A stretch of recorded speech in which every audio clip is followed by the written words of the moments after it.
আসসালামু আলাইকুম। কেমন আছেন সবাই? আশা করি আল্লাহ তো ভালো আছেন। এই তো আজকে লাস্ট দিন বেরিয়ে পড়ছি বাড়ি যাওয়ার জন্য। মনে খুব আনন্দ নিয়ে একটু ভয়ও নিয়ে ফ্লাইটে যাচ্ছি তো। ভিতরে ভয় আছে বাট কাউকে বুঝতে দিচ্ছি না আমি। এই তো এই রুমটাতে ছিলাম আমরা। ১ম ছোট রুম নিয়েছিলাম তারপর বড় রুমের কথা বললাম আমরা। বেসিনটা এত খারাপ ছিল এখানে জল যাচ্ছিল না। তো খুব রান্নাটা খারাপ হয়ে গেছিলো। তারপরে তো ক্যাব বুক করেছিল, ক্যাব আসলো। এই তো মানে আমি এত উন্নত জায়গা হয়ে গেছে এখন মানে ৩টের সময় ক্যাব আসছে মানে ভাবা যায়? তারপরে তো মেয়েকে নিয়ে সবাই ওরা পিছনে বসলো। না আমি মনে হয় সামনে বসেছিলাম ওকে ঠিক মনে পড়ছে না। তারপরে হচ্ছে যেহেতু ব্যাগ ছিল অনেক কিছু অনেকগুলো। তারপরে এতে চলে আসলাম। এখানে প্রথমে ট্রেন থেকে আমরা ফ্লাইটে যাবো এয়ারপোর্টে যাবো। কারণ যে প্রথমে আমরা ছিলাম ব্যাঙ্গালোর হোয়াইট ফিল্ডে। হোয়াইট ফিল্ড থেকে আমাদের চেন্নাই যেতে হবে, ট্রেনে করে যেতে হবে। চেন্নাই থেকে আমাদের আছে বিশাখাপত্তনম, তারপরে আছে কলকাতা। তারপরে যাবে বাড়ি। মানে বুঝতে পারছেন আমি বলতেও ক্লান্ত হয়ে গেছি। তারপর ভাবলাম সেদিন কী হয়েছিল দিনগুলো। ২ দিন কীভাবে আমাদের গেছিলো। তারপরে তো ট্রেন অপেক্ষা করছিলাম। এতে চা খেলাম সকালে এসেই। যেহেতু কিছু খাইনি। চা না খেলে তো গ্যাস হয়ে যাবে, বমি হয়ে যাবে তখন আবার। অনেকক্ষণ সেদিন অনেক কষ্ট করতে হচ্ছে। মানে আমরা ছিলাম সব ১ম ট্রেনে আর সব লাস্টের পর্যন্ত আমাদের ট্রেন ছিল। মেয়েকে নিয়ে বুঝতে পারছেন কী অবস্থা ছিল সেদিন আমাদের। তবে আল্লাহর রহমতে আমরা একটু রান্না করে নিয়েছিলাম মেয়ের জন্য। সুজি করে নিয়েছিলাম, খিচুড়ি করে নিয়েছিলাম। ওই খিচুড়িটুকু আমরা একটু করে খেয়েছি, ১ চামচ খেয়েছিলাম, ওকেও খাইয়েছিলাম। ওর এত শরীর খারাপ মধ্যে কিছুই খাচ্ছিল না। ওই জন্য আমরা এগুলো করে নিয়েছিলাম। তারপরে এই তো আমরা সিঙ্গারা খেলাম। এটা যেন একটা মজার ঘটনা আছে। ১ম আমরা নিলাম ২টো। দিয়ে ১ম নিচ্ছিলাম না। মানে দেখতে কেমন লাগছিলো। দিয়ে এত টেস্টি। দিয়ে আবার ২টো অর্ডার করলাম। দিয়ে আবার বলছে যে শাশুড়ি মা একটা খেলাম। পরে তো নামার কিছুক্ষণ আগে আবার একটা অর্ডার দিলাম। ৩ প্লেট নিয়েছিলাম সেদিন আমরা। কারণ যে ওটা হচ্ছে পেঁয়াজের ছিল, সিঙ্গাড়া ছিল। আমাদের এখানে সেরকম পাওয়া যায় না। খুবই ভালো খেতে ওটা ছিল চেন্নাইয়ের সাইডে। তারপর আসলাম এয়ারপোর্টে। চেন্নাই এয়ারপোর্ট।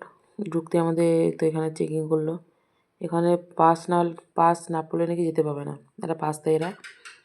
এই তো তারপর ঢুকে পড়ছি। আমি ফার্স্ট টাইম দেখছি চেন্নাই এয়ারপোর্ট। ভালো ছিল, খুব খারাপ ছিল না। এয়ারপোর্টটা খুব ভালো ছিল। মানে মানে সুন্দর ছিল দেখতে আর কি। আমাদের ওই নিয়ে যাচ্ছে কত নম্বর প্ল্যাটফর্মে আমাদের জিজ্ঞেস করলো। ওখানে পুরো ওখানে গিয়ে গাড়ি করবে। অন্য জায়গাটায় ব্যবস্থা নেই কিন্তু যেতে হয় কত নম্বর প্ল্যাটফর্মে সুবিধা আছে আবার তারপরে নেক্সট যেতে পারবে। এখানে মেয়ে খুব শরীর খারাপ নিয়ে খুব বিরক্ত করতেছিল। তারপরে এখানে আমার শাশুড়িমা ভয় পাচ্ছিল যে আমাদের ওয়েট যদি ব্যাগের বেশি হয়েছে, অনেক কিছু নিয়েছিলাম তো। কিন্তু আমাদের ৩ জনে অনেক নিতে পারবো, অনেকগুলো নিতে পারবো। হ্যাঁ, দিয়ে শুধু বারবার বলছে যদি আমাদের ধরে নেয়, যদি আমাদের ধরে নেয় কী হবে? তাহলে কী রেখে যাবো? আমি তো মনে মনে এত হাসছিলাম। তারপরে এখানে যখন চেক করলাম, চেকিংয়ের আমরা বললো, "আর কিছু আছে আপনাদের?" তো শাশুড়ি বলছে, "হ্যাঁ, আর কিছু?" এগুলো তো বেশি ভাবছিলাম বেশি। তো আমাদের জানেন কী অবস্থা হয়েছিল? সোয়েটার, চাদর যা ছিল সব রেখে দিয়েছিলাম এখানে। এই যে ব্যাগটা লাস্টে যে ব্যাগটা দিলাম, ছোটো ব্যাগটাতে ছিল। দিয়ে কী ঠান্ডা লাগছিলো, শাশুড়িমাকে ঠান্ডা, আমাকে ঠান্ডা লাগছিলো। আয়রার জন্য চাদর নিয়েছিলাম, ওটা শাশুড়িমা পরেছিল। লাস্টে ওর টি-শার্ট তো আমি পরেছিলাম।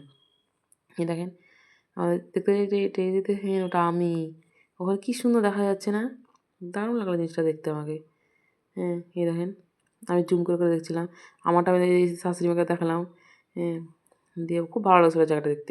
এরকম সব জায়গায় আজকে যাই না। কিন্তু শিলিগুড়ি, কলকাতায় এসব নেই, আমি দেখিনি। এখানে ফার্স্ট টাইম দেখলাম আমি। তারপরে তো ব্যাগ ট্যাগ নিয়ে আসছি। ওর অনেক টাইম লেগে গেছিলো চেকিংয়ের টাইমে। দিয়ে এবার হচ্ছে আসলাম, এসে তো জায়গা খুঁজছিলাম কোথায় করে। হ্যাঁ, দিয়ে এবার একটা ছোটো জায়গা পেলাম। ওখানে বসলাম। বসাবারই লেগেছে খিদে কী খাবো? দিয়ে সবসময় বলছে তোমরা দুজন যাও খেয়ে এসে কিছু। তো আমরা মনে হয়েছিলাম বার্গার, ফ্রেঞ্চ ফ্রাই কিছু একটা খেয়ে নেবো। মানে বসার পরেটা ভাবলাম, হ্যাঁ। শাশুড়ি মানে মাস্তি করতে এসেছিলাম বাথরুমে। হাসছিলাম ছবি তোলা নিয়ে। তারপরে হচ্ছে আমরা গিয়ে দেখলাম তো খাওয়ার অবস্থা আপনি কল্পনা করতে পারবেন। যেগুলো আমি জাস্ট ওটা বলছি একটা আইডিয়া করেন। হ্যাঁ, মানে আপনার আইডিয়া কল্পনার থেকে ভাই এত বেশি খাবার দাম ওখানে। আমরা যেগুলো পেস্ট্রি, দোকানে যেগুলো পেস্ট্রি খাই আমরা, খুব জোর লেগে ৬০ থেকে ৭০ টাকা নেয়। ১০০ টাকায় নিল। এখানে দেখেন দাম কত? ৫০০ টাকা, ৬০০ টাকা রেট। এই প্যাটিসগুলো আমরা ৪০ টাকা করে খাই। এখানে ৪৫০-৫০০ টাকা লেখা আছে। মানে ভাবা যায় মানে এরকম দাম কী করে নিয়ে আসতে পারি? একটা কল্পনা তো আমরা নিয়ে আসতে পারি না। এখানকার প্রাইসগুলো দেখেন। যে মোমোর আমরা 150 টাকা খাচ্ছি সেখানে 350-400 টাকা নিচ্ছে 5টা মোমোর দাম। বার্গার কথা বাদই দিলাম, একটা বার্গার একটা ফ্রেঞ্চ ফ্রাই 400 টাকা দাম, যেটা আমরা 150 টাকায় খাই। কফি, ওরে বাবারে, চা কফির দাম আমি তো জাস্ট শুনে আর দেখে তো অবাক। এখানে ছোট্ট যেটা আমরা 10 টাকার কফি খাই, এখানে লেখা আছে 350-400, মানে এখানে 300 টাকার নিচে কোনো আইটেমই নেই। তারপরে এখানে আমরা কিছু না পেলে তার ডোনাটই খেয়ে নিতে হয় একটা, দেখি 100-150 টাকার ডোনাট নিয়ে নিবো নাহলে। ওর যেহেতু খুব বিশাল খিদে পেয়েছিল, এবার ডোনাট যদি নিতে আসলাম, এখানে দামগুলো একটু করে জাস্ট খেয়াল করে দেখবেন, এত হাই দাম। 200, 250, 300, 350, মানে জাস্ট নর্মাল ডোনাটের দাম, যেটা আমরা 50, 60, 70 টাকা করে খাই। 100 টাকা একটু ভালো চকোটা নিলে 100 টাকা নেয়, এখানে 500 টাকার নিচে কোনো কথাই নেই। সবথেকে মজার বিষয় যেটা, এখানে কাপ ম্যাগি নিতে এসেছি আমি, এটার দাম এই 50 টাকা করে। এখানে পুরো ডায়েট বলে দিলেন 400 টাকা লাগবে। মানে ওর তো শুনে মাথায় এমনি বলছে আমার খেতে মনে হয়েছে, চলো আমরা গিয়ে বসি। আবার মন মানল না, চলে আসলাম বসতে।